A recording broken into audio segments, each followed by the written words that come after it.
বিশ্বকবি রবীন্দ্রনাথ ঠাকুরের চিত্রা কাব্যগ্রন্থ থেকে আজ আমি একটি বিখ্যাত ছোট্ট কবিতা পাঠ করে শোনাব। কবিতা নীরবতন্ত্রী। শুরু করছি। তোমার বিনায় সব তার বাজে, ওহে বিনোকার, তারই মাঝে কেন নীরব কেবল একখানি তার? ভব নদী তীরে হৃদি মন্দিরে দেবতা বিরাজে, পূজা সমাপিয়া এসেছি ফিরিয়া আপনার কাজে। বিদায়ের ক্ষণে শুধালো পূজারী, দেবীরে কি দিলে? তব জনমের শ্রেষ্ঠ কি ধন ছিল এ নিখিলে?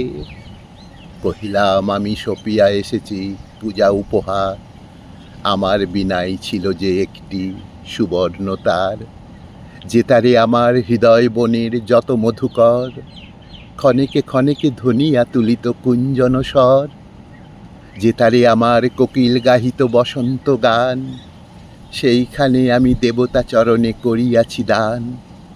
তাই তো বিনায় বাজে না কেবল একখানি তার, আছে তাহা শুধু মৌন মহৎ পূজা উপহার, আছে তাহা শুধু মৌন মহৎ পূজা উপহার।